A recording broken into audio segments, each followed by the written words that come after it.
ನಮಸ್ಕಾರ ಎಲ್ಲರಿಗೂ.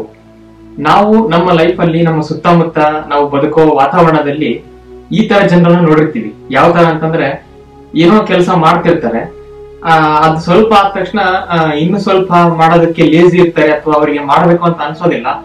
ಅದಕ್ಕೆ ನಾಳೆ ನೋಡೋಣ, ಮುಂದೆ ಏನಾಗುತ್ತೆ ನೋಡೋಣ, ಅದ್ರ ಮೇಲೆ ಡಿಸಿಷನ್ ಮಾಡೋಣ, ಹಂಗೆ ಹಿಂಗೆ ಅಂತೇಳಿ ಈ ಸಮಯನ ಪೋಸ್ಟ್ಪೋನ್ ಮಾಡೋ ಜನರು ಅಂತ ಕರಿತೀವಿ. ಆ ತರ ಜನರನ್ನ ನಾವು ಸುತ್ತಮುತ್ತ ನೋಡ್ತೀವಿ. ಆದ್ರೆ ಇಂಥ ಜನರಲ್ಲಿ ನೀವು ಒಂದು ಮೂರ್ಖತನವನ್ನ ಗಮನಿಸಬಹುದು. ಅದು ಏನು ಅಂತಂದ್ರೆ, ಈ ನಾಳೆ ಮಾಡೋಣ ಅಂತ ಅಂತಾರಲ್ಲ, ಈಗ ನಾಳೆ ಬರುತ್ತೆ, ಆ ನಾಳೆಗೂ ಒಂದು ನಾಳೆ ಅಂತ ಇರುತ್ತೆ, ಅವಾಗ ಮತ್ತೆ ನಾಳೆ ಮಾಡೋಣ ಅಂತ ಪೋಸ್ಟ್ಪೋನ್ ಮಾಡೋಣ ಅಂತ ಮನಸ್ಸು ಬರುತ್ತೆ. ಹಿಂಗೆ ಮುಂದಾಗ್ತಾ ಆಗ್ತಾ ಆಗ್ತಾ ಅದು ಆ ಕೆಲಸ ಒಂದ್ ದಿನ ಆಗೋದೇ ಇಲ್ಲ. ಅಂದ್ರೆ ಅವ್ರಿಗೆ ಇಲ್ಲದೆ ಇರೋ ನಾಳೆ ಮೇಲೆ ಡಿಪೆಂಡ್ ಆಗ್ಬಿಟ್ಟು ಅವರ ಕರೆಂಟ್ ಸಿಚುವೇಶನ್, ಅವರ ಕರೆಂಟ್ ಲೇಜಿತನವನ್ನ ಅದು ಒಂದು ನೆಪ ಕೊಡ್ತಾ ಇರ್ತಾರೆ. ಸೊ ಇದಕ್ಕೋಸ್ಕರ ಒಂದು ಬ್ಯೂಟಿಫುಲ್ ಆಗಿರೋ ಕಥೆ ಇದೆ. 1300 ವರ್ಷಗಳ ಕಾಲ ನೀವು ಹಿಂದೆ ಹೋದ್ರೆ, ನನ್ನ ಜೊತೆ ನೀವು 1300 ವರ್ಷಗಳ ಕಾಲ ಹಿಂದೆ ಬಂದ್ರೆ, ಅಲ್ಲಿ ಒಂದು ವಿಚಿತ್ರವಾದ ಘಟನೆ ನಡೆದಿತ್ತು. ಅದ್ ಏನು ಅಂತಂದ್ರೆ, ಈ ಬುದ್ಧನ ಹೆಸರು ನೀವೆಲ್ಲ ಕೇಳಿರ್ತೀರ. ಜ್ಞಾನೋದಯ ಆಗಿದೆ ಹಂಗೆ ಹಿಂಗೆ ಅಂತ, ದೊಡ್ಡ ಒಂದು ಧರ್ಮ ಸ್ಥಾಪನೆ ಮಾಡಿದ್ದೇನೆ ಬುದ್ಧ ಹಂಗೆ ಹಿಂಗೆ ಅಂತ. ಆ ಬುದ್ಧ ಸಾಯುವಾಗ ವೃದ್ಧ ಆಗಿರ್ತಾನಲ್ಲ ಅವನ್ ಬುದ್ಧ, ಅವನ ಕೊನೆಯಲ್ಲಿ ಅಚ್ಚರ ಕೊಡ್ಬೇಕು ಅಂತ ಹೇಳಿ ಅವನು ಹಿಂಗೆ ಅನೌನ್ಸ್ ಮಾಡ್ತಾನೆ ಅವನಿರೋ ಹಳ್ಳಿಯಲ್ಲಿ. ಅವಾಗ ಎಲ್ಲರಿಗೂ ಸುದ್ದಿ ತಲುಪುತ್ತೆ, ಬುದ್ಧ ಇನ್ನೇನು ತುಂಬಾ ಸಾಯತರಾಗಿದ್ದಾನೆ, ಏಸ್ತರಾಗಿದ್ದಾನೆ, ಕೊನೆಯಲ್ಲಿ ಅಚ್ಚರ ಕೊಡ್ತಾ ಇದ್ದಾನೆ, ಕೊನೆಯ ಪ್ರವಚನ ಕೊಡ್ತಾ ಇದ್ದಾನೆ. ಇದು ತುಂಬಾ ವ್ಯಾಲ್ಯೂಬಲ್ ಆಗಿರುತ್ತೆ ಲೈಫ್ ಅಲ್ಲಿ. ಯಾಕಂದ್ರೆ ಅವನು ಇಡೀ ಲೈಫ್ ಅಲ್ಲಿ ನೋವು ಅಂದ್ರೇನು, ಸಂತೋಷ ಅಂದ್ರೇನು, ಯಾವ್ದು ಆಸೆ ದುಃಖಕ್ಕೆ ಮೂಲ, ಈ ತರ ಎಲ್ಲ ಹೇಳ್ಬಿಟ್ಟು ಅವನು ದೊಡ್ಡ ದೊಡ್ಡ ಜ್ಞಾನದ ಮಾತುಗಳನ್ನ ಹೇಳಿ ಜನರನ್ನ ಚೇಂಜ್ ಮಾಡುವಂತವ್ನು. ಅಂತವ್ನು ಇವಾಗ ಸಾಯ್ತಾ ಇದ್ದಾನೆ. ಅವನು ಕೊನೆಯದಾಗಿ ಒಂದು ಲೆಕ್ಚರ್ ಕೊಡ್ತಾ ಇದ್ದಾನೆ, ಅದನ್ನ ಕೇಳ್ಬೇಕು ಅಂತ ಹೇಳಿ ಎಲ್ಲರಿಗೂ ಆಸೆ ಆಗ್ಬಿಡುತ್ತೆ. ಎಲ್ಲರೂ ಬುದ್ಧಿನ ಹತ್ರ ಬರ್ತಾರೆ. ಅವನು ಒಂದು ಹೇಳಿರ್ತಾನೆ, ಒಂದು ಮರದ ಕೆಳಗಡೆ ನಾ ಇಲ್ಲಿ ಕೊಡ್ತೀನಿ, ಇದೇ ನನ್ನ ಜೀವನದ ಅತ್ಯಂತ ಲಾಸ್ಟ್ ಒಂದು ಪಾಠ ಆಗಿರುತ್ತೆ, ನಿಮ್ಗೆ ಹೇಳ್ಕೊಡೋದು ತುಂಬಾ ಇಂಪಾರ್ಟೆಂಟ್ ಇದೆ ಅಂತ ಹೇಳಿರ್ತಾನೆ.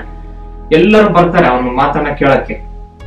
ಆದ್ರೆ ಆ ಮೀಟಿಂಗ್ ಅಲ್ಲಿ ಒಬ್ಬ ವ್ಯಕ್ತಿ ಬಂದಿರ್ತಾನೆ, ಅವನ ಹೆಸರು ಮಹಾಕಶ್ಯಪ ಅಂತ. ಈ ಮಹಾಕಶ್ಯಪ ಯಾರು ಅಂತಂದ್ರೆ, ಈ ಬುದ್ಧ ಏನ್ ಹೇಳಿರ್ತಾನೋ ಬದುಕಿದ್ದಾಗ, ಅವ್ನು ಹೆಂಗಿದ್ದಾಗ ಅದನ್ನೆಲ್ಲ ಅಪೋಸ್ ಮಾಡಿರ್ತಾನೆ. ಅವ್ನು ನಂಬಿರೋದಿಲ್ಲ ಇವನೇನು ಆಸೆ ದುಃಖಕ್ಕೆ ಮೂಲ ಅಂತ, ಹಿಂಗಂದ್ರೆ ಎಲ್ಲ ಆಸೆ ಬಿಟ್ಬಿಡ್ಬೇಕು, ಆಸೆ ಬಿಟ್ಬಿಟ್ರೆ ನಾವ್ಯಾರು ಮನುಷ್ಯರಾಗಿ ಬದುಕಕ್ಕಾಗಲ್ಲ, ಹಂಗೆ ಹಿಂಗೆ ಅಂತ ಹೇಳಿ ತುಂಬಾ ಏನು ಕ್ರಿಟಿಸೈಸ್ ಮಾಡಿ ಮಾತಾಡಿರ್ತಾನೆ. ತುಂಬಾ ಕೊಂಕಾಗಿ ಮಾತಾಡೋದು. ಬುದ್ಧನಲ್ಲಿ ಅಷ್ಟೊಂದು ನಂಬಿಕೆ ಇರಲ್ಲ, ಮತ್ತೆ ಅವನು ಯಾವತ್ತಿಗೂ ಬುದ್ಧನ ಯಾವುದೇ ಒಂದು ಪ್ರವಚನಗಳಿಗೆ ಬಂದಿರೋದಿಲ್ಲ. ಅವತ್ತಿನ ದಿನ ಮಾತ್ರ ಮಹಾಕಶ್ಯಪ ಬಂದಿರ್ತಾನೆ. ತುಂಬಾ ಮುಂದಿನ ಸಾಲಲ್ಲಿ ಫಸ್ಟ್ ಕುತ್ಕೊಂಡಿರ್ತಾನ. ಜನರು ಅವ್ನು ನೋಡ್ತಾರೆ, ಮಾತಾಡ್ತಾರೆ, ನೋಡಿ ಇವನು ಎಂತ ಒಂದು ಸೊಕ್ಕೆ ಮನುಷ್ಯ, ಯಾವ ಬುದ್ಧ ಬದುಕಿದ್ದಾಗ ಲೈಕ್ ಅವ್ನು ಹೆಂಗಿದ್ದಾಗ ಅವ್ನು ಏನೇನ್ ಹೇಳ್ದ ಅದನ್ನ ಕೇಳಕ್ ಬರ್ಲಿಲ್ಲ, ಆದ್ರೆ ಇವಾಗ ಸಾಯ್ತಾ ಇದ್ದಾನೆ ಅಂತ ಗೊತ್ತಾದ ತಕ್ಷಣ ತುಂಬಾ ಇಂಪಾರ್ಟೆಂಟ್ ಇರ್ಬೋದು, ಕೇಳ್ಕೊಂಬೋಣ ಹಂಗೆ ಹಿಂಗೆ ಅಂತ ಹೇಳಿ ಬಂದಿದ್ದಾನಲ್ಲ, ಎಂಥ ಕಳ್ಳ ಇರ್ಬೋದು ಅವನು, ಎಂಥ ಒಂದು ಮೋಸಗಾರ, ಹಂಗೆ ಹಿಂಗೆ ಅಂತ ಹೇಳಿ ಇಂಥ ಮನುಷ್ಯರು ಇರೋದ್ರಿಂದನೇ ಸಮಾಜ ಹಿಂಗಾಗ್ತಿಲ್ಲ ಅಂತ ತುಂಬಾ ಬೈತಾ ಇರ್ತಾರೆ ಬೇರೆ ಬಂದಿರೋ ಜನರೆಲ್ಲ. ಮಹಾಕಶ್ಯಪ ಮಾತ್ರ ಸುಮ್ಮನೆ ಕೂತಿರ್ತಾನೆ, ಬುದ್ಧನ ಆಗಮನ ನಿರೀಕ್ಷಿಸುತ್ತಾ ಕೂತಿರ್ತಾನೆ. ಬುದ್ಧ ಬರ್ತಾನೆ. ಬುದ್ಧ ಬಂದಾಗ ತುಂಬಾ ಸ್ಮೈಲ್ ಇರುತ್ತೆ, ಅವನ್ ಯಾವಾಗ್ಲೂ ಸ್ಮೈಲ್ ಇರ್ತಾನೆ ಅವನ ಮುಖದಲ್ಲಿ, ಮಂದಹಾಸ ಇರುತ್ತೆ. ಜನರನ್ನ ನೋಡ್ತಾನೆ, ಜನರೆಲ್ಲ ಸೈಲೆಂಟ್ ಆಗ್ತಾರೆ. ಮಹಾಕಶ್ಯಪ ಫ್ರಂಟ್ ಲೈನ್ ಅಲ್ಲಿ ಕೂತಿದ್ದಾನೆ, ಅವನು ಸೈಲೆಂಟ್ ಆಗಿ ಬುದ್ಧನ ನೋಡ್ತಾ ಇದ್ದಾನೆ. ಬುದ್ಧ ಸ್ಟಾರ್ಟ್ ಮಾಡ್ತಾನೆ ಏನಾದ್ರು ಹೇಳಕ್ಕೆ ಅಂತ ಹೇಳಿ ಜನ ಕಾಯ್ತಾ ಇರ್ತಾರ ಅವ್ನು ನೋಡಿ. ಅಷ್ಟೊಂದು ಸೈಲೆನ್ಸ್ ಅದ. ಸೈಲೆನ್ಸ್ ಅಂದ್ರೆ ಅವ್ನಿಗೆ ಕೂಡ ರೆಸ್ಪೆಕ್ಟ್ ಅದು. ಅವ್ನು ಮಾತಾಡೋ ಒಂದೊಂದು ಮಾತು ಕೂಡ ಒಂದು ಡೈಮಂಡ್ ತರ ವ್ಯಾಲ್ಯೂ ಇರುತ್ತೆ, ಅಷ್ಟೊಂದು ಜ್ಞಾನಿ ಇರ್ತಾನ ಅವನು. ಅವನ ಕೈಯಲ್ಲಿ ಒಂದು ಕಮಲದ ಹೂವನ್ನು ಹಿಡ್ಕೊಂಡ್ ಬಂದಿರ್ತಾನೆ ಬುದ್ಧ ಅವತ್ತಿನ ದಿನ. ಅವ್ನು ಏನ್ ಮಾಡ್ತಾನೆ ಅಂತಂದ್ರೆ, ಪ್ರವಚನ ಸ್ಟಾರ್ಟ್ ಮಾಡೋದ್ ಬಿಟ್ಬಿಟ್ಟು ಕಮಲದ ಹೂವನ್ನ ನೋಡ್ತಾ ಕೂತ್ ಬಿಡ್ತಾನೆ. ಜನ ನೋಡ್ತಾರೆ, ಏನೋ ಬಿಡು ಬುದ್ಧ ಹೂವ ತಂದಿದ್ದಾನೆ, ಹೂವ ಚೆನ್ನಾಗಿದೆ ಅಂತ ನೋಡ್ತಾ ಇದ್ದಾನೆ ಅಂತ ಹೇಳಿ ಅವ್ನು ನೋಡೋದು. ಇನ್ನೊಂದು ಇನ್ಸ್ಟೆನ್ಸ್ ಅಲ್ಲಿ ಆ ಮಹಾಕಶ್ಯಪನ ನೋಡೋದು. ನೋಡು, ಅವನ್ ಯಾವತ್ತಿಗೂ ಈ ಬುದ್ಧ ಬದುಕಿದ್ದಾಗ ಲೈಕ್ ಅವ್ನು ಹೆಂಗಿದ್ದಾಗ ಅವ್ನು ಬಂದಿಲ್ಲ, ಇವಾಗ ಸಾಯ್ತಾ ಇದ್ದಾನೆ ಅಂತ ಗೊತ್ತಾದ ತಕ್ಷಣ ಬರ್ತಾನೆ, ಎಂತ ಹಾಳ ವ್ಯಕ್ತಿ ಅವ್ನು ನೋಡು ಹೆಂಗಿದ್ದಾನೆ, ಅವನ ಮೇಲೆ ಕೈ ತೋರಿಸೋದು, ಅವ್ನು ಬೈಯೋದು. ಬಟ್ ಮಹಾಕಶ್ಯಪ ಏನ್ ಮಾಡ್ತಾ ಇದ್ದಾನೆ ಇಲ್ಲಿ, ಮಹಾಕಶ್ಯಪ ಬುದ್ಧನನ್ನು ನೋಡ್ತಾನೇ ಇದ್ದಾನೆ, ತದೇಕ ದೃಷ್ಟಿಯಿಂದ ನೋಡ್ತಾನೆ ಇದ್ದಾನೆ. ಬುದ್ಧ ಕಮಲವನ್ನು ನೋಡ್ತಾ ಇದ್ದಾನೆ, ಆ ಹೂವನ್ನು ನೋಡ್ತಾ ಇದ್ದಾನೆ. ಅರ್ಧ ಗಂಟೆ ಕಳೆಯುತ್ತೆ, ಮಾತಿಲ್ಲ. ಬುದ್ಧ ಹೂವನ್ನು ನೋಡ್ತಾನೆ ಇದ್ದಾನೆ, ಮಹಾಕಶ್ಯಪ ಅವ್ನು ನೋಡ್ತಾ ಇದ್ದಾನೆ, ಬೇರೆ ಜನ ಅವ್ನು ಬೈತಾನೆ ಇದ್ದಾರೆ. 1 ಗಂಟೆ ಆಯ್ತು, 2 ಗಂಟೆ ಆಯ್ತು, 3 ತಾಸು ಆಯ್ತು. ಟೋಟಲ್ ಆಗಿ 3 ತಾಸು ಆದ್ರೂ ಕೂಡ ಬುದ್ಧ ಒಂದು ಮಾತು ಆಡಿಲ್ಲ. 3 ತಾಸಿನಿಂದ ಅವನು ಕಮಲದ ಹೂವನ್ನು ಹಿಡ್ಕೊಂಡು ಅದನ್ನು ನೋಡ್ತಾನೆ ಕೂತಿದ್ದಾನೆ. ಕಣ್ಣು ಮಿಣುಕ್ಸನೂ ಇಲ್ಲ, ಏನು ಮಾಡ್ತಾ ಇಲ್ಲ. ಮಹಾಕಶ್ಯಪ ಇದನ್ನು ನೋಡ್ತಾನೆ ಇದ್ದಾನೆ ಈ ದೃಶ್ಯವನ್ನ. ತುಂಬಾ ವಿಚಿತ್ರ ಅನ್ಸಕ್ ಸ್ಟಾರ್ಟ್ ಆಗ್ಬಿಡುತ್ತೆ. ಜನರೆಲ್ಲರೂ ಏನಿದು ಬುದ್ಧ ಕೊನೆಯದಾಗಿ ಏನೋ ಒಂದು ದೊಡ್ಡ ಸಂದೇಶ ಕೊಡ್ತಾನೆ ಅಂತ ಅನ್ಕೊಂಡ್ರೆ ಹೂವ ನೋಡ್ತಾ ಕೂತ್ ಬಿಟ್ಟಿದಾನಲ್ಲ, ಏನಿದು, ಇದ್ರ ಹಿಂದೆ ಏನ ಮರ್ಮ ಅಡಗಿದೆ, ಇವನ್ ಯಾಕೆ ಮಹಾಕಶ್ಯಪ ಯಾಕೆ ಅವನ ತದೇಕ ದೃಷ್ಟಿಯಿಂದ ನೋಡ್ತಾ ಇದ್ದಾನೆ, ಏನು ಅರ್ಥನೇ ಆಗಲ್ಲ. ಇದೇನ್ ನಡೀತಾ ಇದೆ ಇಲ್ಲಿ, ಸುಮ್ನೆ ಕೂಡಕ್ಕೋಸ್ಕರ ಬಂದಿದ್ವಾ ಇಲ್ಲಿ, ನಾ ಏನೋ ಇಂಪಾರ್ಟೆಂಟ್ ಹೇಳ್ತಾನೆ ಅಂತ ಬಂದೆ ಅಂತ ತುಂಬಾ ಜನರಿಗೆ ಕೋಪ ಬರಕಾಗುತ್ತೆ. 3 ಗಂಟೆ ಆದ್ಮೇಲೆ ಸ್ವಲ್ಪ ತಾಗುತ್ತೆ, ಬುದ್ಧ ಹೂವನ ನೋಡ್ತಾನೆ ಕೂತಿರ್ತಾನೆ. ಮಹಾಕಶ್ಯಪ ಇದ್ದಕ್ಕಿದಂಗೆ ಜೋರಾಗಿ ನಗಕ್ ಸ್ಟಾರ್ಟ್ ಮಾಡ್ಬಿಡ್ತಾನೆ, ಹುಚ್ಚನ್ ತರ ನಗಕ್ ಸ್ಟಾರ್ಟ್ ಮಾಡ್ಬಿಡ್ತಾನೆ. ಏನೋ ಸಿಕ್ಕಿರೋ ತರ, ಪ್ರಪಂಚವನ್ನ ಗೆದ್ದಿರೋ ತರ, ಮೌಂಟೇನ್ ಮೇಲೆ ಹೋಗಿ ಒಂದು ಧ್ವಜವನ್ನು ಹಾರಿಸಿರೋ ತರ, ಯುದ್ಧ ಗೆದ್ದಿರೋ ತರ. ಅವನ ಮುಖದಲ್ಲಿರೋ ಆ ಒಂದು ಟ್ರೆಂಪ್ ಅಂತ ಏನ್ ಕರಿತೀವಿ, ಆ ಒಂದು ಗೆಲುವಿನ ಒಂದು ಮುಖದಲ್ಲಿರೋ ಆ ಮಂದಹಾಸ ತುಂಬಾ ಶೈನ್ ಆಗ್ತಿರುತ್ತೆ. ಅವಾಗ ಜನರು ಸೈಲೆಂಟ್ ಆಗ್ಬಿಡ್ತಾರೆ. ಯಾಕೆ ಹಿಂಗ ಆಡಿದ ಮಹಾಕಶ್ಯಪ, ಇಷ್ಟೊತ್ತು ಸುಮ್ನೆ ಕೂತಿದ್ದ ಬುದ್ಧನ್ ನೋಡ್ತಾ, ಈಗ ಇದ್ದಕ್ಕಿದ್ದಂಗೆ ನಕ್ಬಿಟ್ನಲ್ಲ, ಏನಿದು, ಇದ್ರ ಮೀನಿಂಗ್ ಏನು ಅಂತ. ಅವಾಗ ಬುದ್ಧ ಫಸ್ಟ್ ಟೈಮ್ ಮಾತಾಡ್ತಾನೆ. ನೋಡಿ ಜನಗಳೇ, ನಿಮಗೆ ಇಷ್ಟು ದಿನ ನಾನು ಯಾವ ಮಾತಿನಿಂದ ಸಂದೇಶವನ್ನ ಕೊಡ್ತಾ ಇದ್ನೋ, ಯಾವ ಮಾತಿನಿಂದ ನನ್ನ ಜ್ಞಾನವನ್ನು ನಿಮಗೆ ಕೊಡ್ತಾ ಇದ್ನೋ, ಅದನ್ನ ಫಸ್ಟ್ ಟೈಮ್ ನನ್ನ ಲೈಫ್ ಅಲ್ಲಿ, ಇಡೀ ನನ್ನ ಜೀವಮಾನದಲ್ಲಿ ಫಸ್ಟ್ ಟೈಮ್ ನಾನು ಸೈಲೆನ್ಸ್ ಇಂದ ಆ ಮಹಾಕಶ್ಯಪನಿಗೆ ಕೊಟ್ಟಿದ್ದೀನಿ ಅಂತ ಹೇಳ್ತಾನೆ. ಅಂದ್ರೆ ಇಲ್ಲಿ ಬ್ಯಾಕ್ ಗ್ರೌಂಡ್ ಅಲ್ಲಿ ಏನ್ ನಡೀತಾ ಇದೆ ಅಂತಂದ್ರೆ, ಬುದ್ಧನ ಅತಿ ಗ್ರೇಟೆಸ್ಟ್ ನಾಲೆಡ್ಜ್ ಅಂತ ಏನಿದೆ, ಆ ಒಂದು ಎನ್ಲೈಟನ್ಮೆಂಟ್ ಅನ್ನೋ ಆ ಒಂದು ಫ್ರೀಕ್ವೆನ್ಸಿ ಏನಿದೆ, ಅದು ಸೈಲೆನ್ಸ್ ಅಲ್ಲಿ ಮಹಾಕಶ್ಯಪನಿಗೆ ಟ್ರಾನ್ಸ್ಫರ್ ಆಗ್ತಾ ಇತ್ತು. ಅಲ್ಲಿ ಇಬ್ರು ಸುಮ್ನೆ ಕೂತಿರ್ಲಿಲ್ಲ. ಬುದ್ಧ ಕಮಲದ ಹೂ ನೋಡ್ತಾ ಅವನ ಜ್ಞಾನವನ್ನ ಟ್ರಾನ್ಸ್ಫರ್ ಮಾಡ್ತಾ ಇದ್ದ. ಆ ಮಹಾಕಶ್ಯಪ ಅವನ ಸೈಲೆನ್ಸಿನ ಮೀನಿಂಗ್ ಏನು ಅಂತ ತದೇಕ ದೃಷ್ಟಿಯಿಂದ ನೋಡ್ತಾ ಇದ್ದ. ಆ ಸೈಲೆನ್ಸ್ ಅಲ್ಲಿ ಏನೋ ಒಂದು ಅಡಗಿತ್ತು, ಆ ಸೈಲೆನ್ಸ್ ಅಲ್ಲಿ ಏನೋ ಒಂದು ಟ್ರಾನ್ಸ್ಫರ್ ಆಗ್ತಾ ಇತ್ತು, ಆ ಸೈಲೆನ್ಸ್ ಅಲ್ಲಿ ಇಡೀ ಜಗತ್ತಿನ ಒಂದು ಮರ್ಮ ಅಡಗಿತ್ತು. ಇದನ್ನ ಅರಿಯದ ಆ ನಾರ್ಮಲ್ ವ್ಯಕ್ತಿಗಳು, ಇದು ಸೈಲೆನ್ಸ್, ಇದು ಏನು ನಡೀತಾನೆ ಇಲ್ಲ, ಅವನ್ ಹಂಗ್ ನೋಡ್ತಿದ್ದಾನೆ, ಅವ್ನ್ ನೋಡ್ತಿದ್ದಾನೆ, ಇದೊಂದು ಹುಚ್ಚುತನ, ಹಂಗೆ ಅಂತ ಅವನು ಬೈಯೋದು, ಈ ತರ ಎಲ್ಲ ಮಾಡ್ತಾ ಇದ್ದಾರೆ. ನೀವು ಉದಾಹರಣೆಗೆ ನಿಮ್ಮ ಲೈಫ್ ಅಲ್ಲಿ ಸುತ್ತಮುತ್ತ ಇರೋ ಜನರನ್ನ ತಗೊಳ್ಳಿ. ಈ ಸಮಾಜದಲ್ಲಿ ನನ್ನ ಕನಸು ಅವತ್ತಾಗುತ್ತೆ, 5 ವರ್ಷ ಆದ್ಮೇಲೆ ಹಿಂಗಾಗ್ಬೇಕು, ಇಷ್ಟಾದ್ಮೇಲೆ ಇಷ್ಟು ಸಿಗ್ಬೇಕು, ಹಿಂಗ್ ಮಾಡ್ಬೇಕು ಅಂತೇಳಿ ಎಲ್ಲರಿಗೂ ಪ್ಲಾನ್ ಇರುತ್ತೆ, ಡ್ರೀಮ್ಸ್ ಇರುತ್ತೆ. ಅದೆಲ್ಲ ಓಕೆ, ಪ್ಲಾನ್ಸ್ ಡ್ರೀಮ್ಸ್ ಯಾರು ಮಾಡೋದು ತಪ್ಪು ಅಂತ ನಾನು ಏನ್ ಹೇಳ್ತಾ ಇಲ್ಲ. ಆದ್ರೆ ಈ ಪ್ಲಾನ್ ಡ್ರೀಮ್ ಅನ್ನ ಇಟ್ಕೊಳ್ಳೋಕ್ಕಿಂತ ಇನ್ನೂ ಜಾಸ್ತಿ ಇನ್ನೊಂದೇನೋ ಇರ್ಬೇಕು. ಅದೇನು ಅಂತಂದ್ರೆ, ಈ ಮೂಮೆಂಟ್ ಅಲ್ಲಿ ನಾನು ಅದಕ್ಕೆ ಏನ್ ಮಾಡ್ತಾ ಇದ್ದೀನಿ ಅನ್ನೋ ಒಂದು ಪರಿಜ್ಞಾನ ಮತ್ತು ಆ ಒಂದು ಎನರ್ಜಿ ಇದೇ ಇಲ್ಲದೆ ಏನೇನೋ ಸುಮ್ನೆ ಕನಸುಗಳನ್ನ ಕಟ್ಟೋದು ಅಥವಾ ಯಾವ್ದಕ್ಕೋ ಒಂಥರ ಕಾಯ್ತಾ ಕೊಡೋದು, ಇದು ವಿಚಿತ್ರ. ಇದು ಯಾಕೆ ಅಂತಂದ್ರೆ, ಲೈಫ್ ಅನ್ನೋದು ಅಪಾರ್ಚುನಿಟಿನ ಪ್ರತಿ ಸೆಕೆಂಡ್ ಕೊಡ್ತಾ ಇರುತ್ತೆ. ಲೈಫ್ ಯಾವಾಗ ಹ್ಯಾಪನ್ ಆಗುತ್ತೆ ಅಂದ್ರೆ ಈ ಮೂಮೆಂಟ್ ಅಲ್ಲಿ ಹ್ಯಾಪನ್ ಆಗ್ತಾ ಇರುತ್ತೆ. ಲೈಫ್ ಅನ್ನೋದು ನಿನ್ನೆ ಇರ್ಲಿಲ್ಲ, ನಾಳೆ ಇರೋದಿಲ್ಲ. ಲೈಫ್ ಅನ್ನೋದು ಯಾವತ್ತಿಗೂ ಈ ಮೂಮೆಂಟ್ ಅಲ್ಲಿ ಆಗ್ತಾ ಇರೋದ್ರಿಂದ, ನೀವು ಈ ಮೂಮೆಂಟ್ ಅನ್ನೋದನ್ನ ಅಥವಾ ಈ ಕರೆಂಟ್ ಮೂಮೆಂಟ್ ಅನ್ನೋದನ್ನ ಸರಿಯಾಗಿ ನೀವು ಅದನ್ನ ಮಾಡಿದ್ರೆ, ಮುಂದೆ ನೀವು ಯಾವ್ದಕ್ಕೂ ನೀವು ಕನಸು ಕಾಣ್ಬೇಕಾಗಿಲ್ಲ, ಯಾವ್ದಕ್ಕೂ ನೀವು ಡ್ರೀಮ್ ಕಾಣ್ಬೇಕಾಗಿಲ್ಲ. ಯಾಕಂದ್ರೆ ಇದು ಅನ್ಸರ್ಟನ್ ಆಗಿರೋ ಲೈಫ್. ನೀವು ಮುಂದೆ ಏನೇ ಕನಸು ಕಂಡ್ರು ಕೂಡ ನಾಳೆ ಇದ್ದಕ್ಕಿದ್ದಂಗೆ ಏನ್ ಬೇಕಾದ್ರೂ ನಡೆದ್ಬಿಡ್ಬೋದು.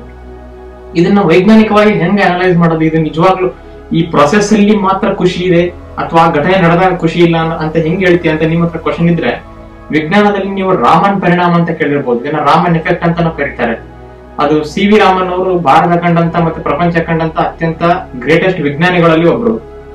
ಅವರು ನೊಬೆಲ್ ಕೂಡ ತಗೋತಾರೆ ಭೌತಶಾಸ್ತ್ರದಲ್ಲಿ. ಅವರು ಒಂದು ಎಕ್ಸ್ಪೆರಿಮೆಂಟ್ ಮಾಡ್ತಾರೆ.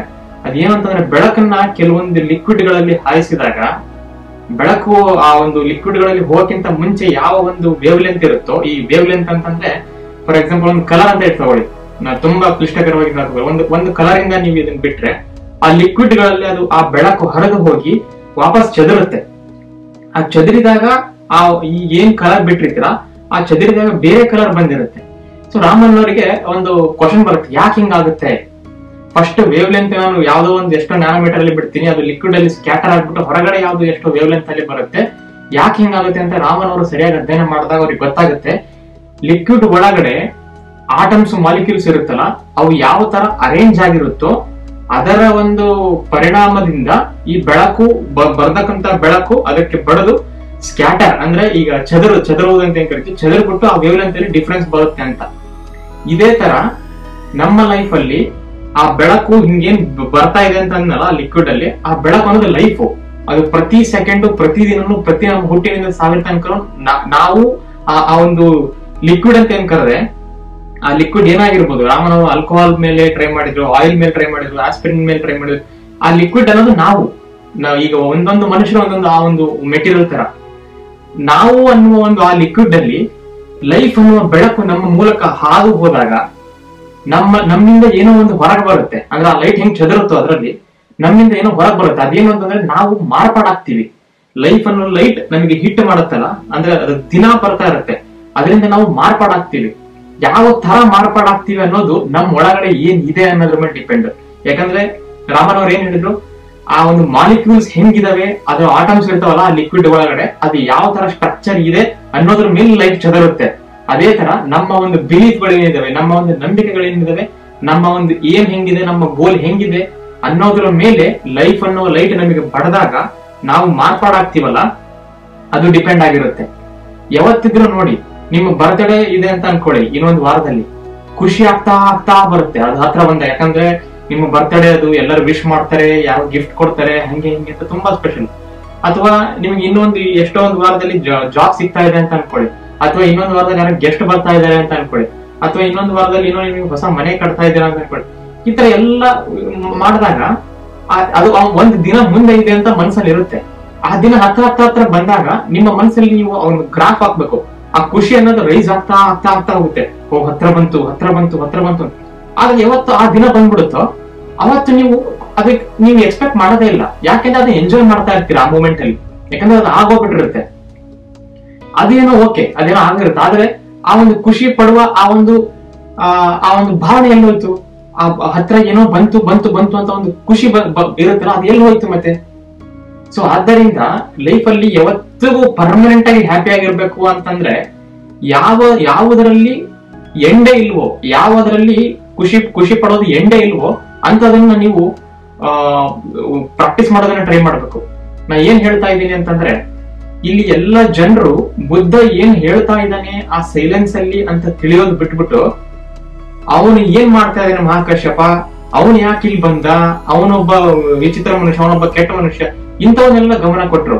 ಅಂದ್ರೆ ಅವ್ರಿಗೆ ಬೇಕಿತ್ತು, ಬುದ್ಧ ಹೇಳೋ ಸಂದೇಶ ಬೇಕಿತ್ತು, ಬಟ್ ಅವನನ್ನ ಕೇಳುವಂತಹ ಆ ಒಂದು ಪೇಷನ್ಸ್ ಇರ್ಲಿಲ್ಲ. ನಾವು ಹಂಗೆ, ನಮಗೆ ಡ್ರೀಮ್ಸ್ ಆಗೋದ್ ಬೇಕು, ಕನಸುಗಳು ಆಗೋದ್ ಬೇಕು, ನಾಳೆ ಇನ್ನೊಂದು 5 ವರ್ಷ ಏನೋ ಆಗೋದ್ ಬೇಕು. ಆದ್ರೆ ಅದಕ್ಕೆ ಇವತ್ತೇನ್ ಮಾಡ್ತಿದ್ಯಾ ನೀನು? ಯಾಕಂದ್ರೆ ಹನಿ ಕೂಡಿದರೆ ಹಳ್ಳ ಆಗೋದು. ಇದ್ದಕ್ಕಿದಂಗೆ ಅದು ಆಗ್ಬಿಡ್ತು ಇವತ್ತಿನ ದಿನ ಅಂತೇಳಿ ಯಾವ ಡೇಟ್ ಫಿಕ್ಸ್ ಇಲ್ಲಲ್ಲ. ಯಾಕಂದ್ರೆ ಲೈಫ್ ಅನ್ನೋದು ನೀವೇನ್ ಮಾಡ್ತೀರಾ ಅಥವಾ ನೀವೇನ್ ಯೋಚನೆ ಮಾಡ್ತೀರಿ ಈ ಮೂಮೆಂಟ್ ಅಲ್ಲಿ, ಅದ್ರ ಮೇಲೆ ಡಿಪೆಂಡ್ ಆಗಿರೋದೇ ಹೊರತು ಇವಾಗ ಹಿಂಗಾಗತ್ತೆ ಅಂತ ಯಾರು ಹೇಳಕ್ ಆಗಲ್ಲ. ಆದ್ದರಿಂದ ಇಲ್ಲಿ ಮಹಾಕಶ್ಯಪ ಏನ್ ಮಾಡದ, ಆ ಒಂದು ಮೂಢ ಜನರು, ಈ ಒಂದು ಜನರು ಯಾವ ಒಂದು ಸೈಲೆನ್ಸ್ ಅನ್ನ ಅರ್ಥ ಮಾಡ್ಕೊಳಕ್ ಆಗ್ಲಿಲ್ವೋ, ಯಾವ ಬುದ್ಧನಿಂದ ಇರೋ ಒಂದು ಸೈಲೆನ್ಸ್ ಅರ್ಥ ಮಾಡ್ಕೊಳಕ್ ಆಗ್ಲಿಲ್ವೋ, ಅದನ್ನ ಅವನು ಸೈಲೆನ್ಸ್ ಅಲ್ಲಿ ಗಮನಿಸ್ತಾ ಹೋದ. ಅಂದ್ರೆ ಅವನು ಕರೆಂಟ್ ಮೂಮೆಂಟ್ ಏನೋ ನಡೀತಾ ಇದೆ, ಇವಾಗ ಬುದ್ಧ ಏನೋ ಹೇಳ್ತಾ ಇದ್ದಾನೆ, ಅವನು ಬರೀ ಹೂ ನೋಡ್ತಾ ಇಲ್ಲ, ಅಲ್ಲಿ ಏನೋ ನಡೀತಾ ಇದೆ, ಬ್ಯಾಕ್ ಗ್ರೌಂಡ್ ಪ್ರೊಸೆಸ್ ಏನೋ ನಡೀತಾ ಇದೆ ಅಂತ ಆ ತರ ಒಂದು ಮನೋಭಾವದಿಂದ ಯಾರು ಇರ್ತಾರೋ ಅವರಿಗೆ ಲೈಫ್ ನಮಗೆ ಏನೋ ಅಪಾರ್ಚುನಿಟಿ ಕೊಡ್ತಾ ಇದೆ, ಯೂನಿವರ್ಸ್ ನಮಗೆ ಏನೋ ಹೇಳ್ತಾ ಇದೆ, ಕರೆಂಟ್ ಮೂಮೆಂಟ್ ಅಲ್ಲಿ ಏನೋ ಆಗ್ತಾ ಇದೆ, ನನಗೊಂದು ಕನಸಿದೆ, ನನಗೊಂದು ಡ್ರೀಮ್ ಇದೆ, ನನಗೊಂದು ಗೋಲ್ ಇದೆ, ಆದ್ರೆ ಅದು ಆಗೋಕೆ ಇವಾಗ ನಾನು ಮಾಡ್ಬೇಕಲ್ಲ, ಅದಕ್ಕೆ ಎಷ್ಟು ಶಕ್ತಿಗಳು ನನಗೆ ಸಪೋರ್ಟ್ ಮಾಡುತ್ತೆ ಅಂತ ಹೇಳಿ ಏನೋ ಒಂದನ್ನ ಅವನು ಜಗತ್ತಿಗೆ ಸಾರಿಕೊಟ್ಟ. ಈ ತರ ಮಹಾಕಶ್ಯಪನ ಆಗೋದನ್ನ ನಾವು ಕಲಿಬೇಕು. ಆದ್ದರಿಂದ ನಾನು ಯಾವಾಗ್ಲೂ ಒಂದು ಯೋಚನೆ ಮಾಡ್ತಾ ಇರ್ತೀನಿ, ಅದೇನು ಅಂತಂದ್ರೆ, ಏನೋ ಆಗುತ್ತೆ ಅನ್ನೋ ಒಂದು ಖುಷಿಕ್ಕಿಂತ ಅದು ಆದಾಗ ಆ ಖುಷಿ ಅಷ್ಟು ಸಿಗಲ್ಲ. ಅಥವಾ ಏನೋ ಒಂದು ಸಿಕ್ತು ಅನ್ನೋ ಖುಷಿಗಿಂತ ಏನೋ ಒಂದು ಸಿಗುತ್ತೆ ಅನ್ನೋ ಒಂದು ಖುಷಿಯಲ್ಲಿ ಜಾಸ್ತಿ ಸಂತೋಷ ಇರುತ್ತೆ.